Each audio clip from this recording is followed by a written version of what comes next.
Just introduce yourself, a little bit about what you do, where you're from, how you're doing right now.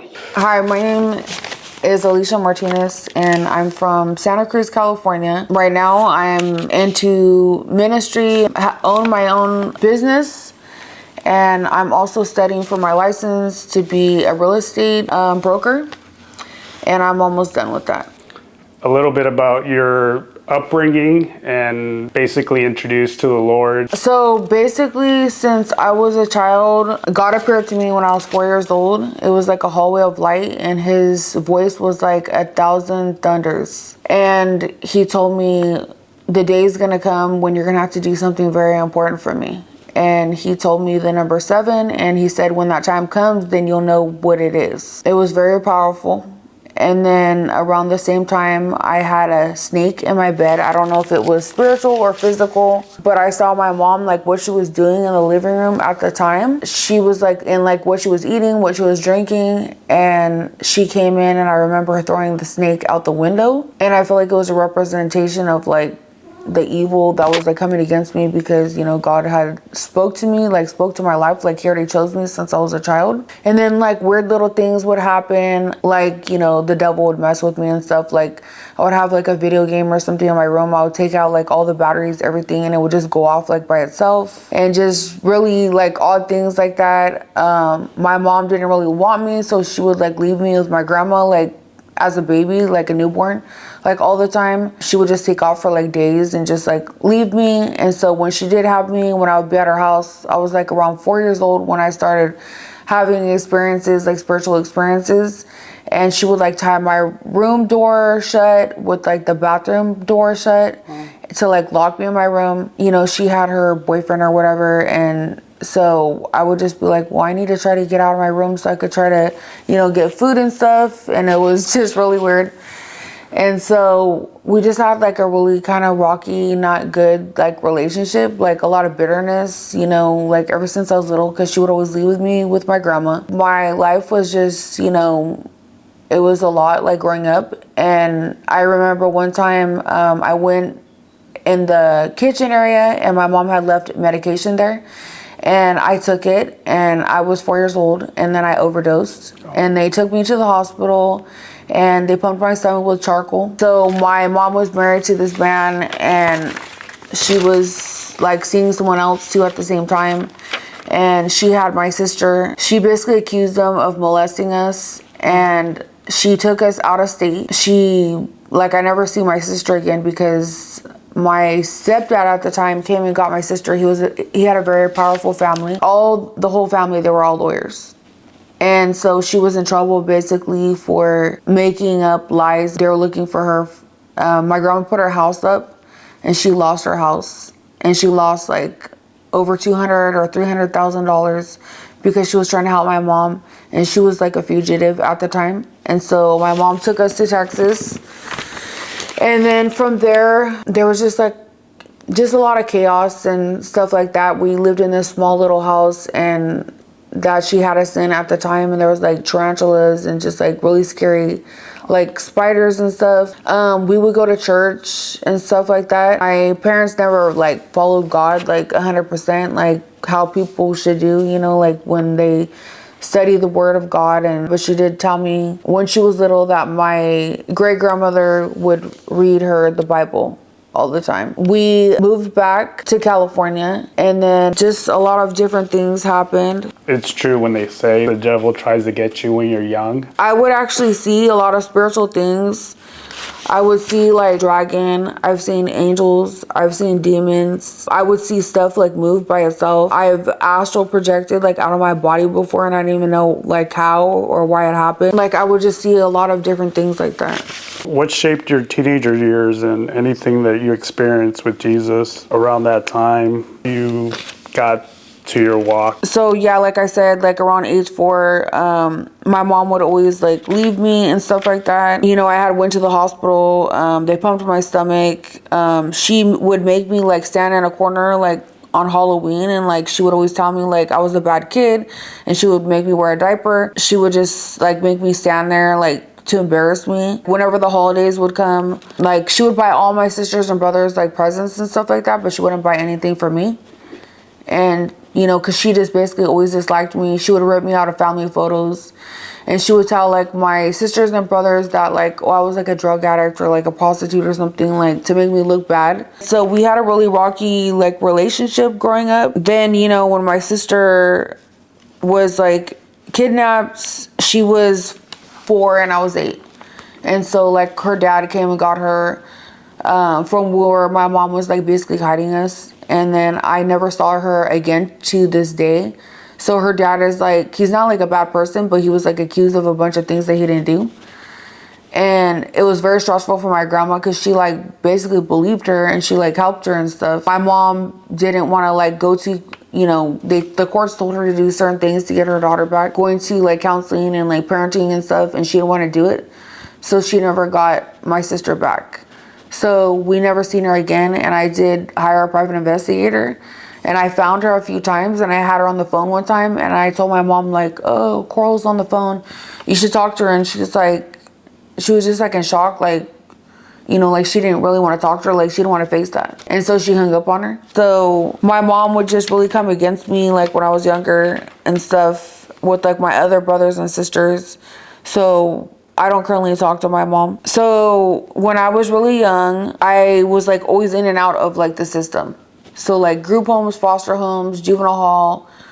My mom would always like call the police on me, and she would just make up stuff like I tried to stab her or like crazy stuff like that. Or like I ran away.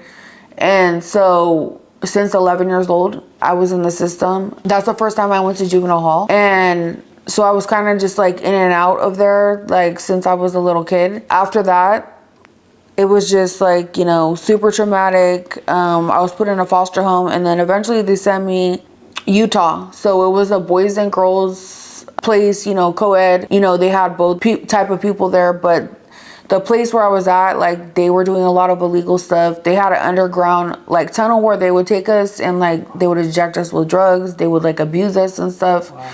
And so the judge ended up flying out there from California, and this was to Utah. They ended up shutting the place down, but not until I was there for like 4 years. And so I met a friend in there, and we started hanging out and stuff.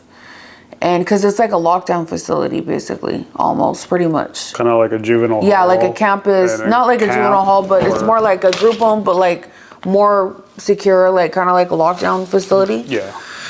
And so we would have to like take care of horses and like do a bunch of chores, and like it would be snowing, and we had to do like a bunch of things. It was crazy. Wow. So we ended up running away, but it was like, you know, like 25 bunk beds in there, and like so we had to wait till like the staff went to sleep, but like when they weren't like in the room anymore, because they would come check like every 30 minutes. So we like, I don't know how, but we like snuck out. We got out, and we had to like climb through a river. We had to go through all these orchards. Like we walked for like miles. We met 2 Hispanic men that didn't really speak too much English. You know, we were hitchhiking. They gave us a ride. And then from there, we hitchhiked with another driver, a trucker. And so he was like, oh, I could help you girls out. You know, I have a friend in Las Vegas, and they could give you some cash, you know, let you stay there. And I was like, okay, cool. That sounds great and everything. And so we went to the gas station. We're going to get some snacks or whatever. And then our pictures were posted up like everywhere. So it was like really crazy. And I was just like, oh my God. And then the cops were like right there. And then they arrested me and my friend, and then they like took us to like this jail, and they were like telling us like, you know, you don't want to keep going down this path because you're gonna end up dead or like in prison. And I was just like, yeah, okay, whatever. And I'm just like, you know, I just want to get out of this place, it's horrible. And so then they take us back to like the facility. They put us like in the underground tunnel again, like a lockdown thing. Like they treated us pretty bad. You know, like pretty much like they were doing a lot of illegal stuff there. So that's why it got shut down. But I met this boy there, and I fell in love with him. And he was like really like my first boyfriend. And so when I got out of there, I went to go stay with him for a little while in Chicago. So his dad owned like these apartments, but they were like bad apartments. So there was like rocks on the ground, like in the shower, and like just really run down. Yeah, like bad.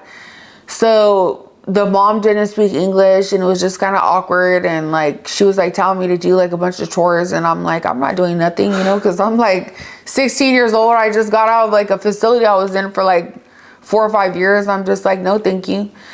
And you know, the dad started acting really weird, trying to come on to me. He literally tried to like sexually attack me. Wow. And so I had told my boyfriend at the time, he had told his mom, and then she was really mad about it. And she was like saying, you know, there was other girls there before, and that, you know, that I'm just making it up, like I'm lying and stuff. So then she, you know, orchestrated for me to basically go back to California. So she put me like on a train. And so I got on the train, and then like somehow I found out how to like break into their little like food bar thing, and I took like over $1,000. So it was like enough money for me to like survive, I guess, until like I got back or whatever. And then so I got back, I went to my mom's house, and they were just making all these demands, and like, you know, because we didn't have a good relationship, and just like really weird stuff. Like they wanted me to pay this and pay that. They're trying to charge me for just taking like a shower. My mom asked me for like all the money I had, because she said that she needed to get new tires and that she was going to pay me back like in a week. And I was just like, okay, I gave it to her. You know, I wasn't going to say no, because that was like my mom still, even though we didn't have a good relationship. She was like, no, I'm not giving you your money back. You owe me from like a phone bill from when you were like 14. And I was just like, what the heck? You know, like, this is crazy. And I like really needed the money. Yeah. And then she dropped me off on the streets in Tulare County, like looting in the streets, like not even at somebody's house. And she was like, okay, see you later or whatever. And so I was like, oh my God, like, what am I gonna do now, you know? And like, I literally only had like a small bag with like a little bit of clothes. So I met this man, and he let me stay at his house for like 2 days. But then his wife was getting like mad and like upset.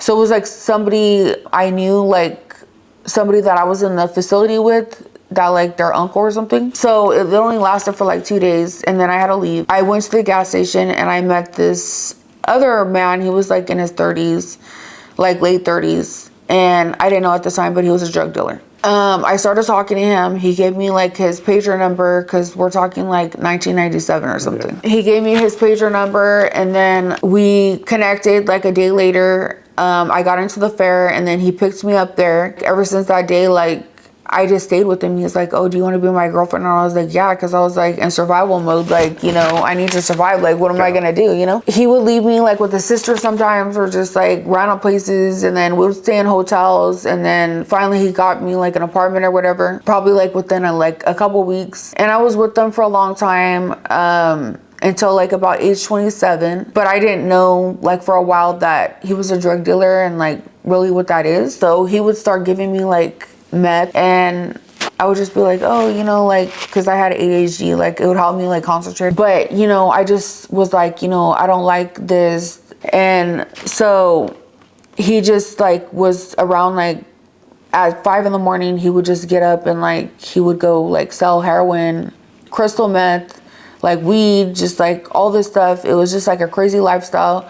I seen him like stab this man right in front of me, like in the parking lot, and he would rob people like in pure daylight. So he was like always like in and out of like prison. So I ended up getting pregnant. I had a daughter with him and a son, but the son wasn't until later. But when I found out I was pregnant, I was super like upset about it. And at this time I was still like underage. I was 17 and he was 22 years older than me. I was just like, wow, this is crazy, this life that I have with this man. You know, years go on, and you know, I'm just trying to figure out my life. We lived in this condemned house. It was like really horrible. Like, you know, the plumbing didn't work or like nothing. And then so when I had my daughter, like we finally moved into like an apartment, because he was like in and out of prison. So like it was hard to be like stable. He would tell me to get like on welfare and stuff like that. And I was like, I didn't want to do it, because my family always told me like, basically, you know, somebody that does that, that's like, you know, it's not good. You know, you're supposed to make a life for yourself and not depend on the government. So I didn't even have any documentation, because I lost it all when I was like in Chicago, because my mom had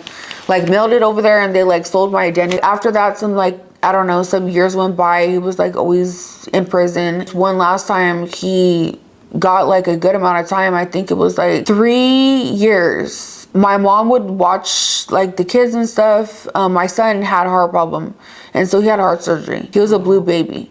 So they were freaking me out, like when he was gonna be born, and they would tell me like, oh, he's gonna be like mentally ill, and just like show me all these horrible photos. I was super depressed.